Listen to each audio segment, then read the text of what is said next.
To be joined by one of the most straight-talking women in showbiz. She's sharing her incredible life stories in a new stage show. The brilliant Sharon Osbourne spills the tea on married life with Ozzy and reveals why they're making a return to reality TV. Ooh, Anne, how much do you really know about your neighbours? It's a question you might ask yourself after watching the new psychological drama The Couple Next Door.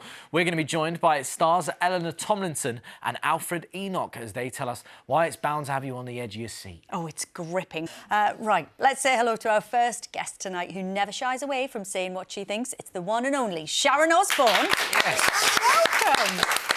Sharon, welcome. We were celebrating teachers there, and I know that you and Ozzy, are you planning to educate kids within a Birmingham special museum you've got going on? Well, it's two in one. It's a place for Ozzy to put all his memorabilia. Right.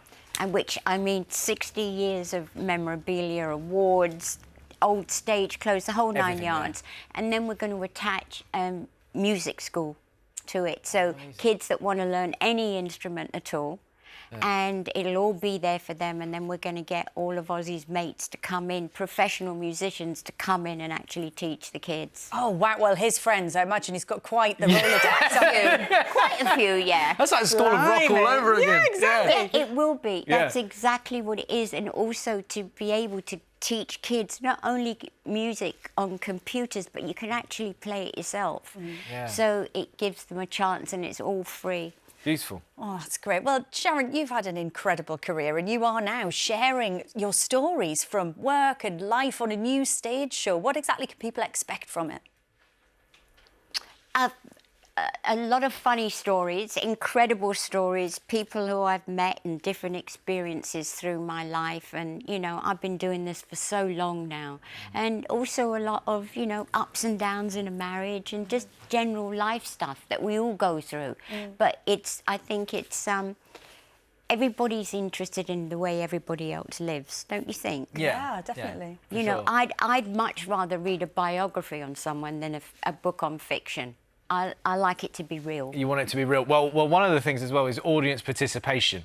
Now, look, you're going to have people out there. Is anything off the table at all? Yeah, don't throw any fruit at me. No cabbages. Nothing. They can ask me anything, and I'll answer. Wow. Yeah, the best that I can, I'll answer. For sure. Fantastic. So, Sharon, before you and Ozzy got together, you were actually his manager. Now, how does one actually manage Ozzy Osbourne? With a good right hook. Listen, it's, you know, two dysfunctional people meeting up, falling in love, and then it's easy. It's, if you love someone that much, it's amazing how much you can take. Mm. Yeah, and it would be amiss for me to not ask, how is Ozzy doing? He's doing good, thank you. Oh. He's sad that he's not here this trip, but he'll be back in January. I'm sure he will, 100%. Yeah. Hey, look, and also, we need to talk about the fact that, you know, reality TV, you were the pioneers of it. I mean, I grew up watching the Osbournes, throwing stuff over into the neighbours' fences, all of that. I absolutely loved it. I have heard a whisper that you could be making some form of reality TV comeback. What it is the BBC are doing a documentary on Ozzy and I going from America back to England, because usually people leave England and go to America, but we're coming back. You're coming back? Yeah, and so it's that whole process, and, you know, they'll be following Ozzy as he comes back, and, you know, it's been a long time since he's lived here. Yeah. And you know, what have you missed about the UK that's made you want to return living in America? It's funny you should ask me that, but Piers actually asked Ozzy that same question, and he said the cakes. The cakes? So, yes, he misses the cakes here, but I thought he was going to come up with some, you know, phenomenal statement. The cakes. Yeah. So did he specify which cakes? I was going to say, in honour of the high level of journalism that I have, I'm really intrigued to know. Supplementary questions. Yeah. Chocolate eclairs. Really? Oh, he's addicted. You can't get He's like sword swallows, chocolate eclairs. And if he sees a donut, you're dead, because he honestly can eat maybe a dozen donuts in one set. I mean, not through the day, in one sitting. Wow. Impressive. Yeah, That's all I can say. That's all I can say is it's impressive. That's it. I'm also impressed. Yeah. That's what I'm saying, high-level journalism. Oh, we don't mess around. No, I love it. Didn't come to play. No. Well, thank you very much. Sharon's one-woman show is live and uncensored, and it's going to be coming to London and Birmingham in January. Tickets are on sale now. Yeah, Sharon's going to be sticking with us for the rest of the show. Plus, later on, we're going to be joined by actors Alfred, Enoch and Eleanor Tomlinson, who'll be telling us about their gripping new drama, which will make you question everything you know about your neighbours. Oh, I really fancy an eclair now, though. Yeah. First, last week...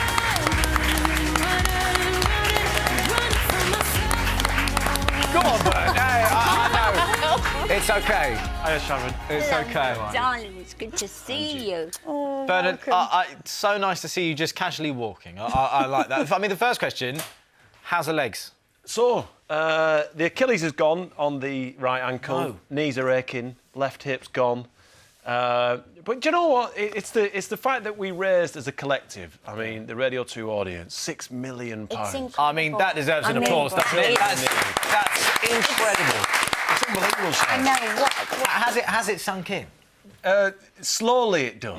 Yeah. Slowly it does. And it sinks in because every time I think of a day, I recognise familiar faces in my head of people that came over and wished me all the very best. People who donated, people who told me their life stories, which were really heartfelt, gut-wrenching at times, you know, stuff that people have been through. But that was the motivator, that was the thing that really pushed me through it, and it paid off. I mean, it is the most extraordinary mission that you've taken on. Sharon, you know a little bit about this because in your family, your Jack does extreme running. Yeah, he did. He went to the Sahara Desert and did, over a 5-day period, ran a marathon a day.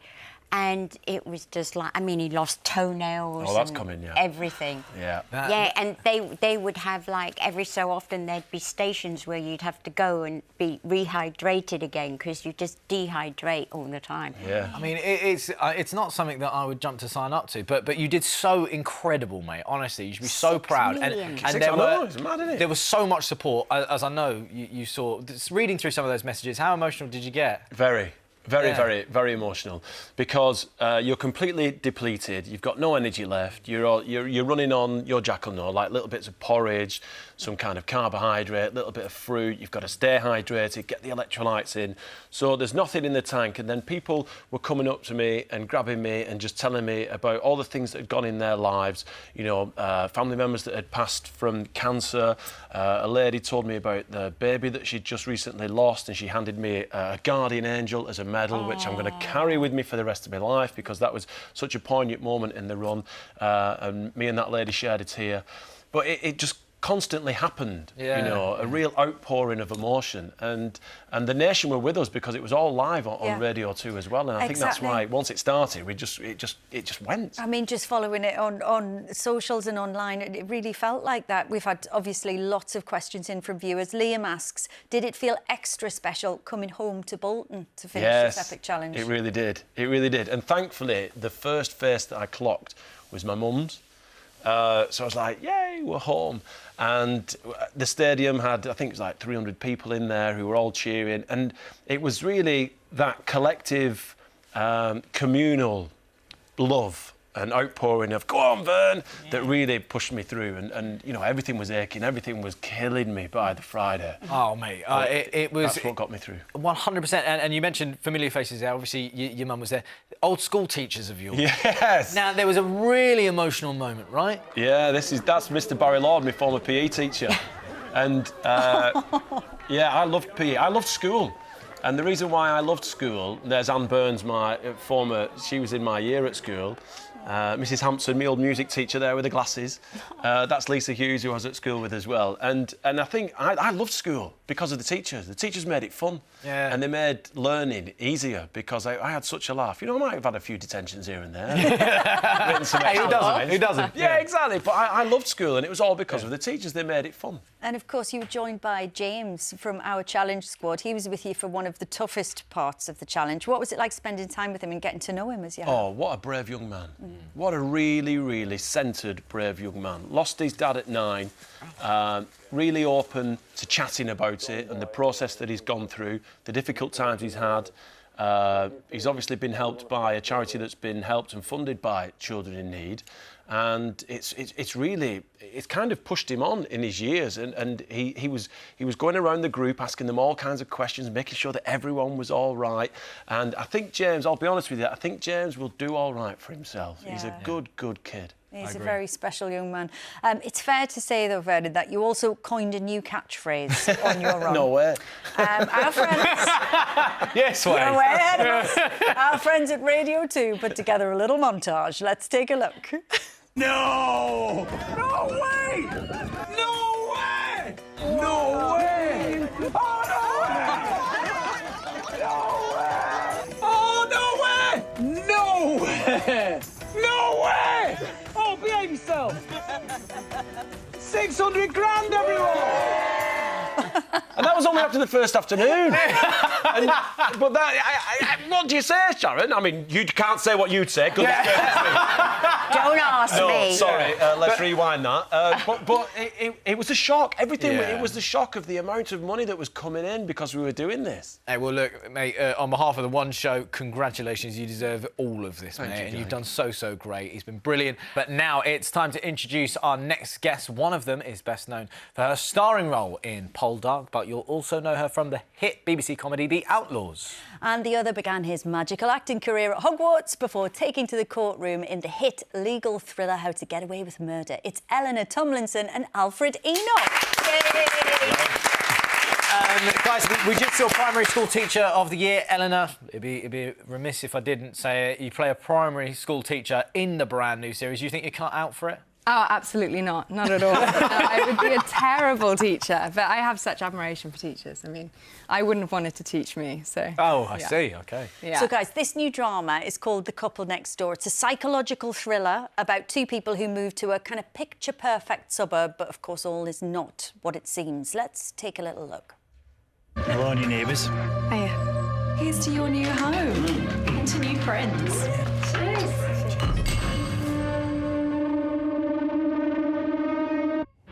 You ever feel like you just don't know who you are anymore? We always want what we don't have. Whatever you're chasing, back off. Do you think we're just going to go ahead like this is normal? But whatever's happened, we have to face it. Oh, hey, we're in already. I've had a sneak preview. I've had a sneak preview. I'm 2 episodes in. I'm addicted, but I have to say, I mean, just from that clip that we've seen there, I've never seen Hugh Dennis look that menacing before. Dennis Menace? The role he was born to play. I mean, yeah, 100%. Alfred, it also stars Outlander's Sam Heughan. Yeah. Now, look, you guys, you play Evie and Peter, who are in a relationship. Tell us a bit more about them and what we can expect. So Evie and Pete, at the beginning, they've been together since they were at university. And it's one of those relationships that look like everything's perfect, picture perfect, like The Neighbourhood. And then the drama just peels back the layers and things start to go wrong. So it's really... It's a Moorish kind of show. Yeah, you know what I mean, 100%. you get stuck in and you want to find out where it goes. Lots of twists and turns. I mean, a very intense drama, but it does look like behind the scenes you had a lot of fun. I mean, what exactly is going on here? Oh, dear. You didn't get Look at that. Not much airtime. We're incredibly professional people. Yeah, I mean, we had a lot of fun. We had the most amazing cast and crew, and it was just a real hoot of a job. So we were shooting out in Belgium with Dries, our director, and his wonderful crew, and they've worked together so much. There was a real kind of intimacy, so there were water slides on days off and things like that, which you wouldn't normally get. Looks like you were filming I'm a Celebrity and not about the show. Eleanor, your character, Evie, she goes on a little bit of a journey, isn't that right? Yeah, she does. She goes through quite a significant event that leads to quite a lot of grief, and she kind of has this downward spiral. And she's sort of offered a light at the end of this tunnel by her neighbours, by Becca in particular, played by Jessica de Gauw, who's just gorgeous. And she sees a kind of way out, and so it kind of really tests her, what she knew of herself, her own relationships, and who she wants to be. Everyone always wants to know more about their neighbours, but in this case, you don't really want to know much more about... I will leave it there. I'll leave it there. Alfred, I have to chat about it. Of course, Doctor Who celebrates 60 years, and I was so shocked. I mean, this is one of the coolest things. You've got a great family connection to Doctor Who.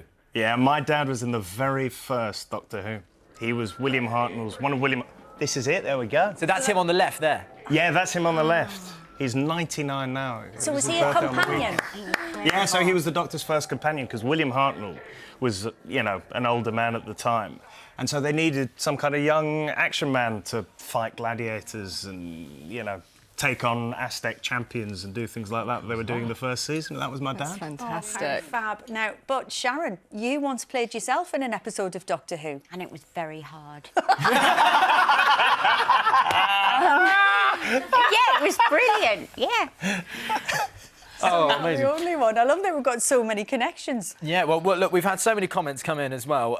Number 4 says here, it says, Ramona wants to give a shout-out to her friend Cy Town, who just so happens to be the world's oldest Dalek operator at the ripe old age of 93. Oh, wow. What was in the water at Doctor Who? There we go, something good, right? In the 90s. Absolutely gorgeous messages today. Yes, so lovely. And Eleanor as well, I know you've just finished filming Series 3 of The Outlaws, right? Yes. Yeah, I mean, working with Stephen Merchant, how much corpsing goes on? Do you get a lot of work done, or is it all just laughing? It was an absolute nightmare, this series. I mean, we just didn't stop giggling. You know, all of my scenes are with him in this 3rd season, and we just really howled every day. And he's great. He's a very, very good friend. I mean, who makes who laugh? That's what I want to know. Because we did hear, like, people that work with Ricky Gervais said that it's just him laughing over everything. With Stephen, is it much the same? Well, I mean, Stephen's written so much of the show as well, so it's everything. It's him making himself laugh, it's me making him laugh, it's